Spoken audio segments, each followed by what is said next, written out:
Salut, c'est Elsa, embarquez avec moi à la découverte d'un artiste, d'un univers, d'un projet. C'est tout de suite dans Quand la musique est bonne. Un podcast Fossa FM.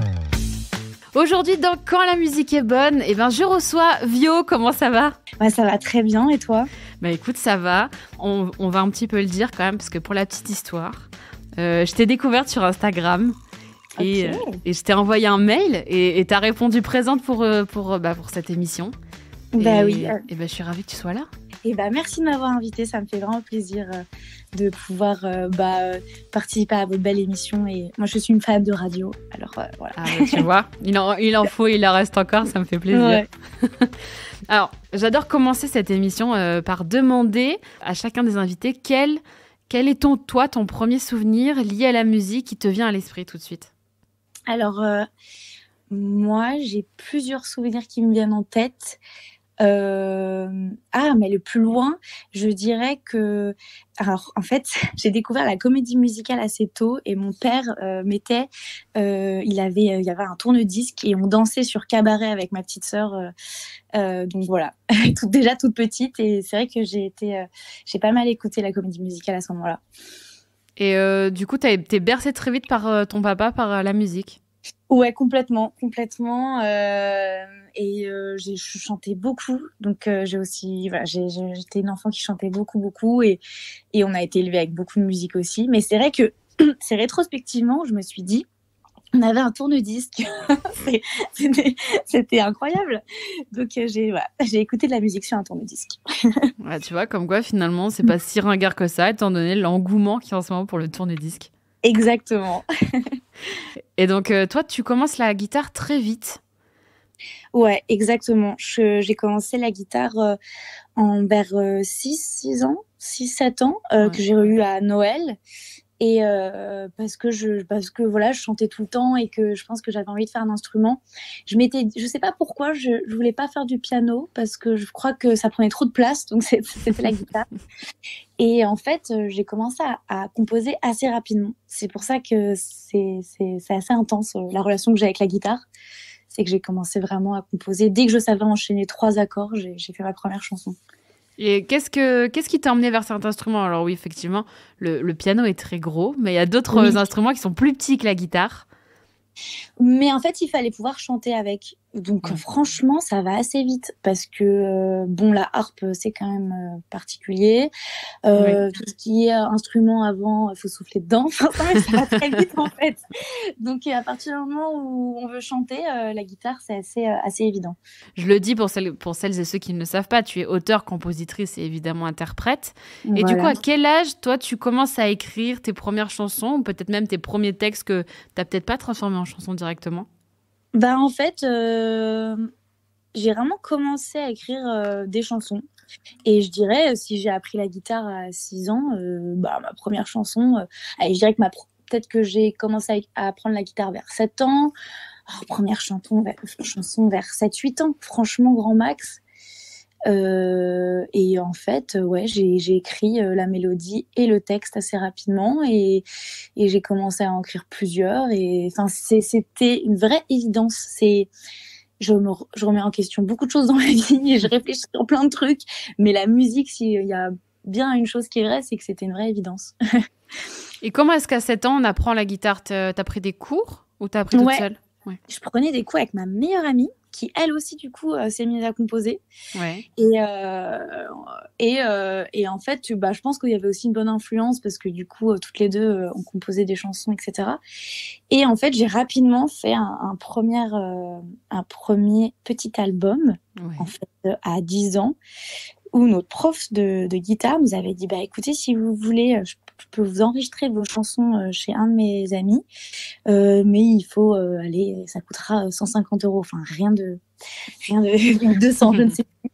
Et du coup, j'avais vendu ma guitare et on avait fait un système de crowdfunding, mais vraiment à l'arrache, où je faisais des petits morceaux de papier et je disais aux amis de mes parents ou aux gens que je croisais, donnez-moi 5 €, je vous donne ce papier et comme ça, vous achetez un CD qui existera bientôt.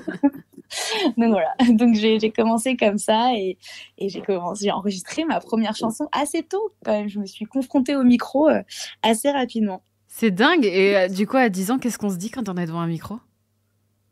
En fait, je crois que je me disais, je fonçais. Enfin, j'ai toujours foncé et j'ai trouvé ça génial. Et alors, on trouve que sa voix est un peu étrange quand on l'entend enregistrer, mais en fait, on s'habitue et puis en fait, on chante quoi. Et on chante et c'est enregistré et c'est extraordinaire. Donc, je pense que j'intellectualisais pas trop. J'étais un peu stressée, mais c'était mes chansons quoi.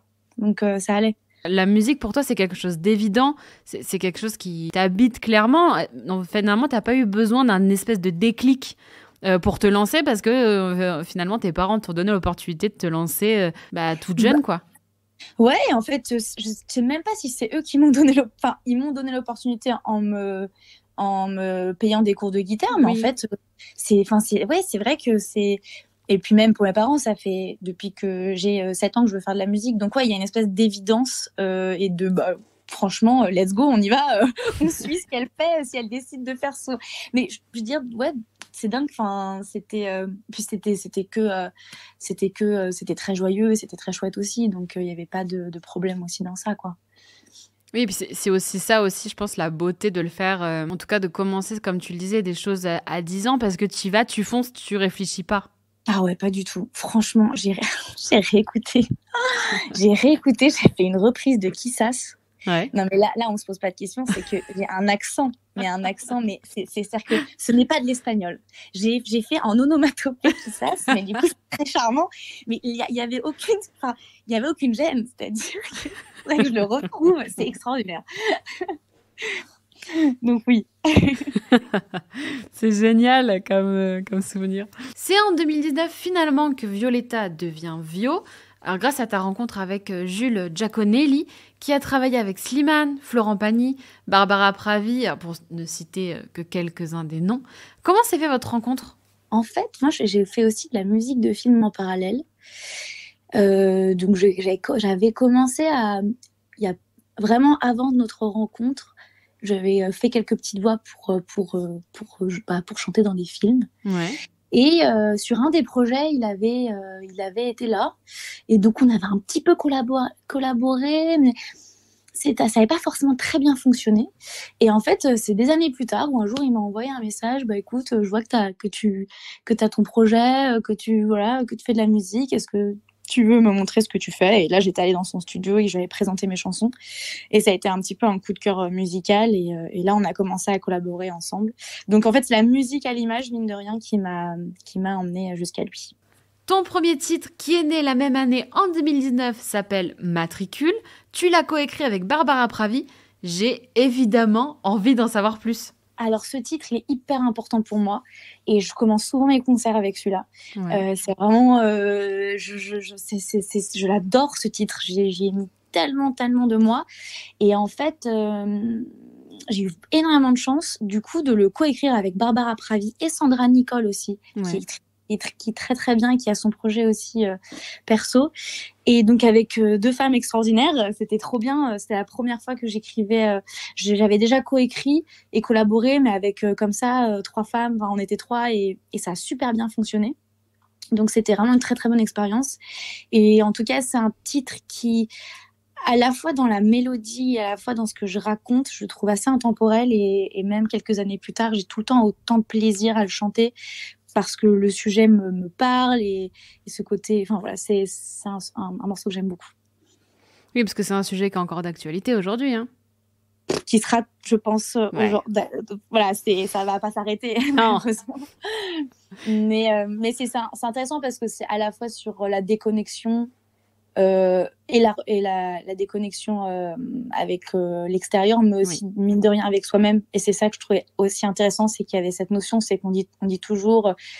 il y a toujours le vocabulaire reconnecté, déconnecté. Et en fait, je trouve que c'est toujours très ambigu et c'est toujours utilisé d'une manière qui peut être vue... si je suis compréhensible, mais de l'autre versant, c'est-à-dire que qu'est-ce que ça veut dire se reconnecter, qu'est-ce que ça veut dire se déconnecter, enfin, c'est hyper ambigu en fait. Oui, non mais c'est clair, et puis en plus avec l'arrivée en ce moment de l'IA dont on parle beaucoup, qui je pense va prendre de plus en plus de place, peu importe dans quel secteur on est, Oui, effectivement, je ne pense pas que cette chanson ne soit plus d'actualité, en tout cas dans les décennies à venir, quoi. Oui, ouais, malheureusement. Malheureusement, c'est sûr. Je remonte un peu les années. En 2020, tu sors un nouveau titre qui s'appelle Couler. Et très vite, il y a aussi Les soirées d'ennui qui sortent. Et en septembre de la même année, toujours en 2020, il y a Méchant, sur lequel tu collabores avec Spider-Zen et Majeur Mineur. Et pour ce titre-là, tu travailles aussi avec Lisa Thieffry. Oui, sur exactement. un clip. J'avais peur de l'avoir mal prononcé. Que des noms de famille compliqués dans ma team. Est-ce que c'est quelque chose d'important pour toi de travailler justement sur l'image, l'esthétisme d'un clip qui illustre finalement ces mots, ces mélodies, ou un thème, en tout cas tout ce que toi tu as imaginé pendant que tu crées tes titres? Oui, et surtout la rencontre avec Lisa était très très importante pour moi, surtout parce que je travaille avec beaucoup d'hommes au niveau musical et je voulais vraiment une femme derrière l'objectif. Ouais. Et je suis tombée vraiment amoureuse du travail de Lisa, qui présentait aussi une espèce de féminité assez inquiétante mais en même temps assez glamour et qui était complètement dans moi comment je voulais présenter le projet. Et on a une collaboration vraiment vraiment très chouette parce que on a vraiment créé ensemble tout le visuel de l'EP par les clips méchants, paradoxes, avec une identité très forte. Et ça a été une vraie collaboration en fait où on a vraiment fait ça à deux avec nos moyens. Et oui, je trouve que surtout pour ce premier EP qui était assez pop, l'image était très très importante. Et voilà, et le résultat pour moi est vraiment vraiment excellent. Enfin, j'adore. Alors, d'ailleurs, c'est vrai que je t'ai pas posé la question, mais quand tu fais un titre, d'abord tu écris ou plutôt tu le composes? C'est une très bonne question. Je suis toujours plus à l'aise. Enfin, j'ai toujours, pendant très longtemps, toujours fait d'abord la mélodie et après l'écriture. Parce que quand j'écrivais à côté, parce que j'écris aussi à côté, quelque part, j'avais un peu du mal à faire rentrer dans la mélodie. Mais aujourd'hui, ça change de plus en plus et je peux en fait écrire un texte où je sens tout de suite le flow qui apparaît et du coup, je peux aller coller une mélodie après. Donc ça change un peu, mais globalement, je suis assez à l'aise pour top-liner et après écrire dessus. Et donc du coup, on parlait de 2020. Je propose qu'on y reste encore un tout petit peu parce que c'est l'année où tu sors ton premier EP qui s'appelle Paradoxe. Exactement. Et ben, tu sais quoi, avant que tu m'en parles, parce que je sens que je viens de te couper la parole, mais je te propose qu'on écoute son titre éponyme. Allez. Et on parle de l'EP juste après. Très bien.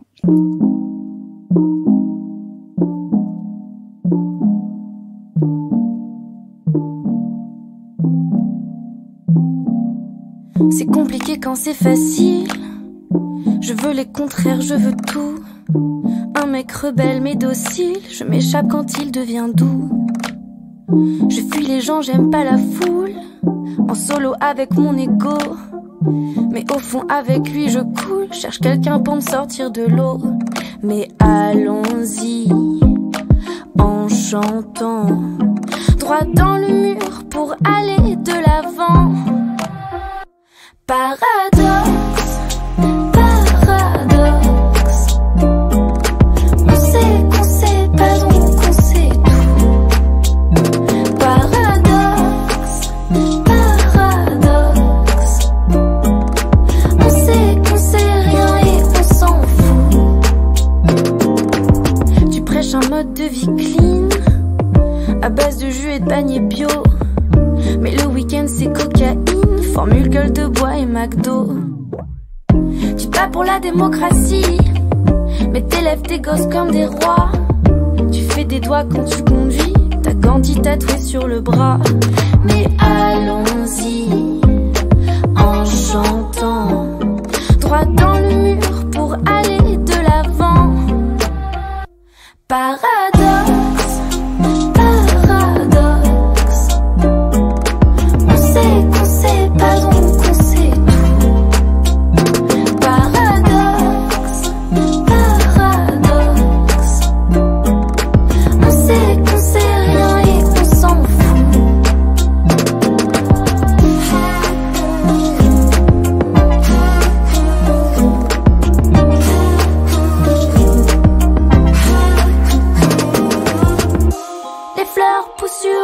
béton. Mon parachute est en carton. Bienvenue au paradis du paradoxe. Où est son paradoxe? Où est son contraire? On sait qu'on sait pas donc on sait tout. Paradoxe. Où est son paradoxe? Où est son contraire? On sait qu'on sait rien et on s'en fout. Où est son contraire? Où est son contraire?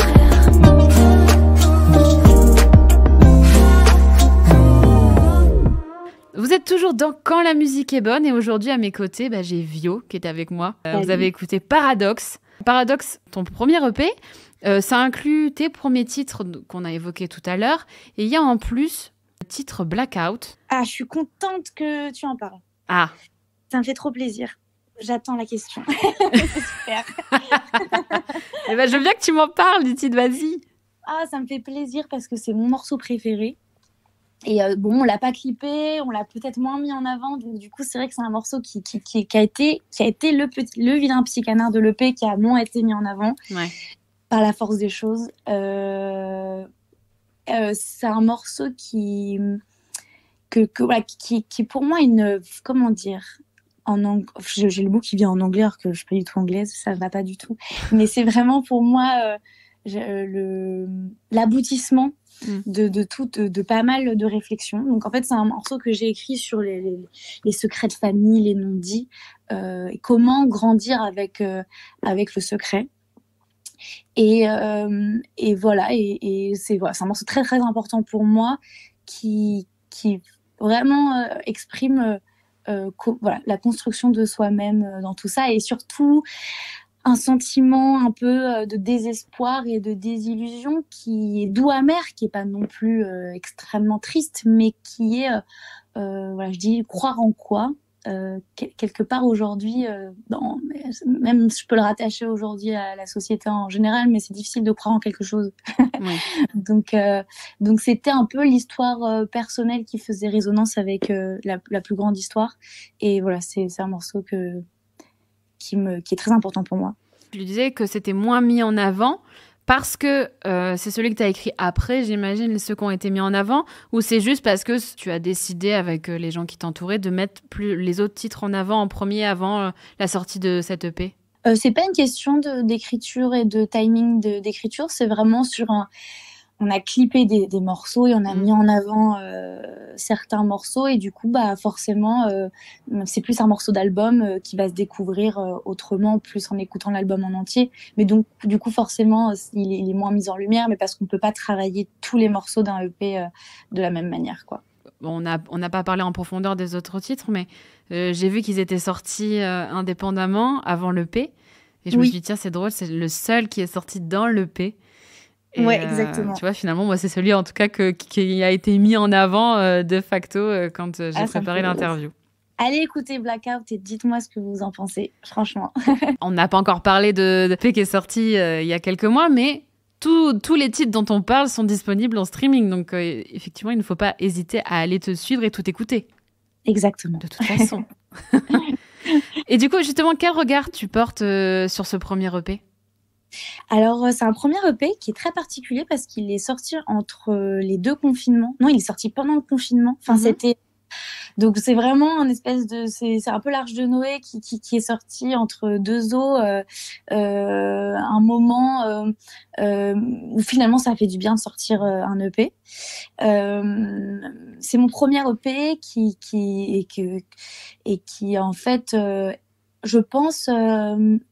établit aussi les bases des sujets que je peux aborder dans ma musique, et qui en tout cas brosse un tableau de mon identité, je dirais. Alors tout à l'heure, tu as évoqué ton talent que l'on peut retrouver dans les films aussi. En 2020, tu écris la BO du film Pour y gâter avec Gérard Jugnot et Camille Lou. Cette expérience n'était finalement pas ta première. En fait, en parallèle, mon premier producteur, quand j'avais 16-17 ans, c'était justement c'est Christophe Lapinta, qui est un peu mon ange gardien et qui fait de la musique de film. En fait, la première personne qui a dit « Ah, mais j'aime tes morceaux et je veux bien produire tout ça », c'était en fait un producteur de musique de film. Donc, parallèle au développement de mon projet personnel Vio, j'ai toujours un petit peu eu le pied dans la musique de film. Donc j'ai commencé par à poser des voix.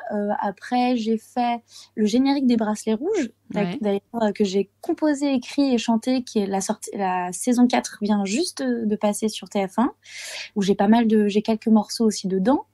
Et puis en fait, j'ai fait quelques morceaux aussi dans ce fameux film Pourri gâté, dont un des morceaux qui s'appelle Redémarre est sorti, et j'ai fait un featuring avec Camilou, justement l'actrice, et on l'a sorti. Et puis après ça, j'ai fait la BO en entier d'un film qui est sorti cette année sur M6 et qui s'appelle L'amour, la vie tout de suite. Donc j'ai fini par enfin signer une BO l'année dernière. C'est quoi que tu préfères, la musique pour toi, ton projet, ou plutôt de la musique de film? En fait, c'est complètement différent comme démarche. Vraiment, vraiment très, très différent. C'est pour ça que c'est vraiment deux expériences complètement différentes. Dans la musique de film, il y a un lâcher-prise, un laisser-aller. En plus de ça, je compose en anglais souvent parce que c'est plus facile d'incorporer une chanson en anglais. Oui. Donc, par exemple, pour le dernier film que j'ai fait, j'ai composé en anglais. Donc, il y a une espèce en fait, il y a beaucoup... Alors, j'essaie d'avoir un ego bien placé dans tout ce que je fais, mais il y a un truc où c'est pas moi qui vais chanter la chanson, donc il y a un lâcher prise qui est assez énorme, parce que quand je compose des chansons pour mon projet, moi je compose plein de chansons, il y a plein de chansons qui ne vont pas dans mon projet, où je suis en mode non, ça je chanterai pas, etc. Oui. Donc là il y a une espèce de liberté où je me dis en fait, comme c'est pas moi qui vais le chanter, je compose et je m'éclate. Et puis il y a aussi une certaine urgence aussi dans la musique de film, parce qu'il faut produire assez vite, donc en fait on se pose pas beaucoup de questions et on y va à fond, et puis après ça fonctionne ou ça fonctionne pas, mais voilà, il y a une espèce d'économie de la musique de film qui fait que c'est un peu un plongeon en avant, et qui est assez agréable en fait. Explique-nous un peu comment marche la musique de film. Comment est-ce qu'on vient te voir pour te commander une musique de film? Est-ce que c'est des demandes qui sont assez précises ou pas du tout? Il y a vraiment une place à l'imagination, parce que après c'est qui tout double, c'est un risque à prendre, dans le sens où il faut faire une proposition qui plaise au producteur. Ouais. Donc en fait on définit un univers. Je dis nous parce que je travaille toujours en binôme. J'ai du coup travaillé avec Jules Giaconelli, mais aussi avec Christophe Lapinta, etc. Donc on fait des propositions qui sont ou pas validées. Si c'est validé, on va dans cette proposition-là.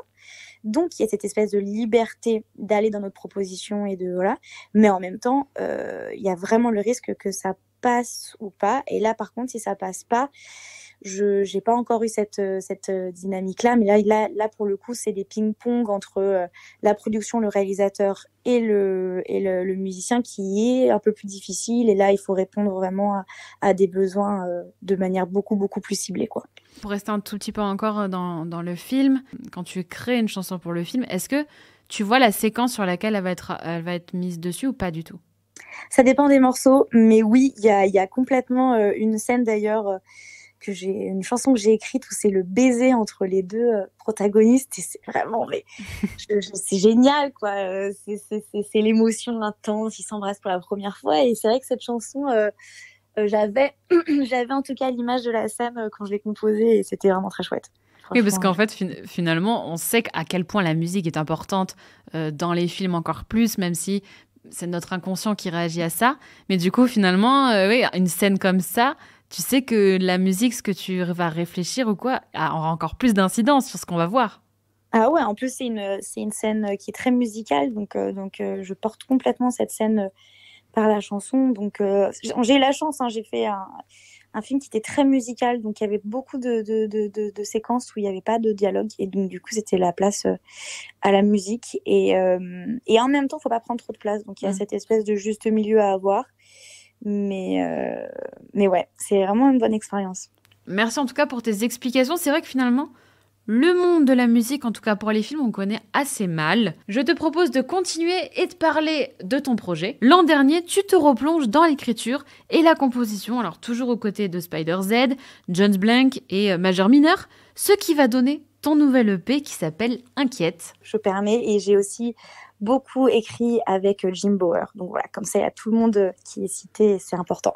Bien sûr. Alors, des fois, il y a de nouvelles personnes qui viennent sur tes nouveaux projets selon les années qui s'écoulent, mais tu travailles quand même avec des personnes avec lesquelles tu as déjà travaillé. Est-ce que c'est important pour toi de travailler avec des personnes que tu connais et qui connaissent finalement ton univers et qui connaissent ton projet, qui connaissent Vio? Au-delà de la connaissance du projet, en fait, ça va plus loin que la connaissance du projet parce que le projet, il se réinvente tout le temps et c'est vraiment la confiance. En fait, moi, la musique, ce que j'aime, c'est que c'est un vrai travail de collaboration. J'adore la collaboration et je pourrais pas faire de la musique toute seule dans ma chambre tout le temps. Je sais qu'il y en a beaucoup qui font ça, mais moi, c'est quelque chose qui me plaît pas. Je pourrais pas écrire, composer, produire dans ma chambre toute seule. Ça me rendrait folle et je pense que je ferais de la mauvaise musique. Alors que là, en fait, pour moi, la collaboration, elle est primordiale. Et c'est des gens en qui j'ai confiance et avec qui en fait, c'est des rencontres humaines et des rencontres artistiques qui fonctionnent extrêmement bien. Et là, je suis justement en studio pour écrire la suite avec Jones Blank. Et c'est un plaisir parce que on fonctionne hyper bien, quoi. Ça fonctionne hyper bien et en fait, on s'amuse et on s'éclate. En même temps, on fait des trucs trop bien. Donc voilà, donc en fait, je pense que c'est un peu comme... Enfin, je pense pas qu'on rencontre tous les jours des personnes avec qui ça match comme ça. Donc moi, je les garde précieusement parce que c'est des rencontres qui sont hyper précieuses. Et dans ce nouvel EP, tu parles plus de toi, en tout cas plus que sur l'ancien. Qu'est-ce qui t'a donné envie de parler plus de toi, justement, puisque c'est une mise à nu autre que tu fais dans cette EP? Oui, alors, c'est marrant que tu me dises ça, que je parle plus de moi, parce que j'avais justement cette peur... c'était une réflexion, justement. Je pense que le projet évolue et que petit à petit, je suis amenée à parler d'autres choses et de parler... On parle plus de soi. Après, parler de soi, c'est comment on parle de soi. Donc, moi, je trouve ça intéressant de parler de toi de manière assez intelligente et constructive. Oui. Donc, du coup, j'ai quand même essayé de parler de moi d'une manière en tout cas intéressante et pas trop nombriliste non plus. Non, après forcément, je pense que quand on écrit quelque chose, c'est plus facile d'écrire quelque chose qu'on connaît et qu'on comprend. Alors pour rassurer tout le monde, elle ne dit pas je dans toutes les chansons. Donc non, on ressent pas ce côté nombriliste du tout. Non, mais c'est intéressant parce qu'en fait, par exemple, Fast Mood, je parle des applis de rencontre, d'un côté très de consommer en fait l'amour de manière comme un fast-food en fait. Ouais. Et par exemple, moi, je suis pas sur les applications de rencontre vraiment, donc c'est pas forcément quelque chose. En fait, c'est ça que c'est comment parler de soi, c'est-à-dire que j'ai parlé de moi aussi autrement, c'est-à-dire que par exemple, Fast Mood, c'est j'ai regardé les gens autour de moi qui fonctionnaient comme ça. Il y avait certaines personnes qui fonctionnaient de manière très très très addictive à ce genre à consommer l'amour comme ça. Ouais. Et en fait, je me suis mis un peu dans la peau de cette personne-là et du coup, j'ai parlé de moi en fait un peu autrement. Et ça, je trouvais ça, c'était un peu la première fois que je faisais ça. C'est que je disais, ok, je vais essayer de voir qu'est-ce que je vais aller chercher en moi dans cette situation-là. C'est vrai que les applis de rencontre ou les sites de rencontre, c'est quelque chose qui commence à se démocratiser beaucoup, à faire partie du monde qui se modernise d'une certaine manière, mais justement qui, comme tu le disais, induit beaucoup de consommation autre, en tout cas pour l'amour. Et même si tu es partie de ce sujet-là pour parler de toi d'une certaine manière, quoi qu'il arrive, c'est pas nombriliste, je pense, de parler finalement de ce que tu observes pour parler de toi. Même si c'est pas une situation que tu connais, tu vois. C'est ça, mais c'était nouveau. En tout cas, dans cette EP, c'était nouveau, cette démarche-là, de me dire, tiens, j'ai envie de parler de ça et j'ai envie d'aller voir comment, moi, qu'est-ce que je peux ressortir de moi dans ça. Comme pour Docteur, par exemple, où je parle justement de la chirurgie esthétique. Et dans la chanson, je fais comme si c'était moi qui était complètement refaite. Mais voilà, en tout cas, dans cette EP, j'ai expérimenté ça. C'était nouveau. Alors après, évidemment, ça contrebalance, en fait, c'est un équilibre que j'ai essayé de trouver avec Pardonne, qui est une chanson très très très intime, Théophile aussi, qui est une chanson extrêmement intime. Donc en fait, cette EP, il est fait de ce contraste-là, en fait, de deux manières un peu différentes de parler de soi. Oui, et puis ça rejoint aussi ce que tu disais tout à l'heure, quand tu disais que aussi ton projet Vio évolue constamment. Et du coup, tu le prouves encore avec cette EP. Oui, ta je suis manière un Pokémon d'écrire. En évolution. À chaque fois, je dis ça. Tu dis quoi? Je suis un Pokémon en évolution. Du coup, dans cette EP, tu partages aussi le titre Passer l'âge avec Irzama, donc c'est Jones Blank et Majeur Mineur. Pourquoi est-ce que tu as décidé de faire un duo? C'est la première fois que tu sors un duo. En tout cas, j'ai pas trouvé d'autres duos dans ta discographie. À part le featuring que j'ai fait avec Camilou, mais ça c'était pour la musique de film. Ouais, en effet. Parce que c'était mes 2 producteurs. Et puis, en fait, c'est très naturellement. Il y avait, en fait, ce morceau, Passer l'âge, j'ai commencé à l'écrire avec Spider Z. Et donc, du coup, il y avait Spider Z dans la boucle. Et puis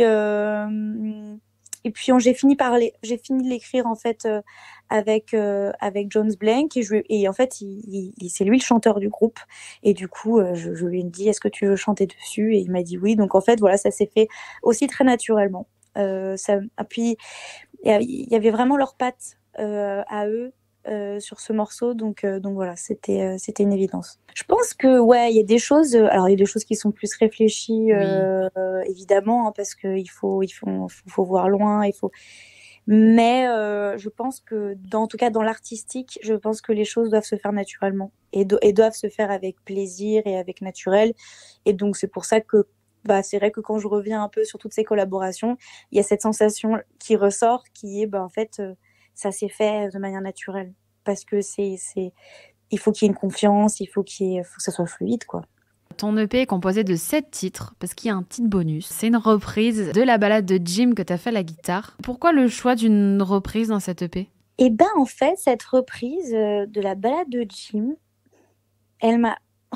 Vraiment, je vais redire, c'était naturel. Non, mais en fait, c'est une reprise que j'ai commencé à reprendre juste pour mes potes, très naturellement, encore une fois ce mot. Et puis, j'avais tout le temps autant de plaisir à la jouer. Et j'ai commencé, en fait, parce que je fais très peu de reprises, en fait. Je joue très peu de reprises. Et puis, j'ai commencé à la jouer pendant mes concerts. Et puis, et pendant le confinement, elle m'a beaucoup accompagnée. Et en fait, je me suis dit, pourquoi pas la rajouter, parce que je l'avais vraiment dans les pattes. Je me l'étais vraiment... Elle faisait partie vraiment de la composition de cette EP, parce que je l'avais jouée, je l'avais en moi. Et je voulais faire quelque chose aussi de tout simple, parce que sur scène, je suis avec ma guitare. Et du coup, je me suis dit, en fait, pourquoi pas... jouer avec ma guitare et faire quelque chose de très très très simple, parce que évidemment Alain Souchon a écrit une chanson extraordinaire, du coup elle se suffit à elle-même, et voilà, et donc je me suis dit ça me ferait plaisir de jouer cette chanson guitare-voix et de la rajouter sur cette EP, parce que les gens qui viennent à mes concerts savent que c'est un peu la reprise phare des concerts. Justement, lequel de ces 7 titres te ressemble le plus en ce moment? Alors, c'est une très bonne question, parce que je joue justement ce soir, donc j'étais en train de répéter là il y a une demi-heure. J'aime beaucoup Pardonne, j'aime beaucoup On fait quoi. C'est dur de choisir, j'hésite entre On fait quoi et Pardonne, mais je vais dire Pardonne. J'adore être avec toi, mais toute bonne chose a une fin, malheureusement. Et je sais que tu l'as dit, il va falloir que je te laisse aussi pour que tu ailles répéter ton concert. Non, c'est bon, je suis pas pressée. J'aime bien finir par ça. Qu'est-ce que toi tu dirais à la Violetta qui a 5 ou 6 ans, qui a tout juste commencé la guitare ou pas encore? Qu'est-ce que tu lui dirais si tu pouvais? Franchement, je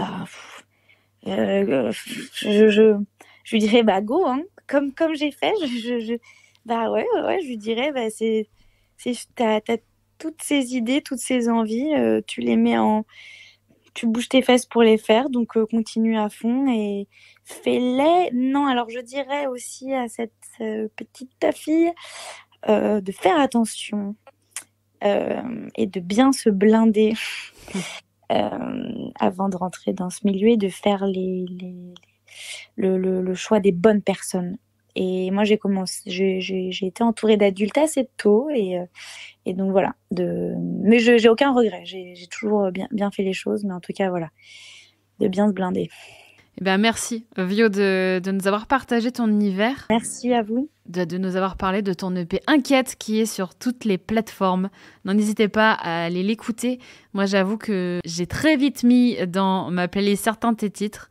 Et notamment, tu l'as souligné tout à l'heure, ta reprise qui est vraiment géniale. Et j'espère en tout cas un jour la vivre en live de la balade de Jim. On se donne rendez-vous très vite, j'espère, pour tes futurs projets, ton album. Bah ouais, complètement. Viens ce soir au Cancan Pigalle. Non, mais oui, avec grand plaisir pour la suite qui arrive tout bientôt. Merci de m'avoir posé des très bonnes questions et d'avoir à ce point écouté le projet. C'est toujours très agréable, voilà, d'avoir un joli regard sur le projet. La musique, c'est fait pour être écoutée et appréciée. Et quand elle est de qualité, encore plus. Je te propose qu'on se quitte sur l'un des titres de ton EP. Je te laisse l'honneur de le choisir et même de l'introduire. Ok, très bien. Eh bien là, je vous propose d'écouter Fast Mood. Ben voilà, on écoute Fast Mood. Très bien. Ciao, merci beaucoup. Merci.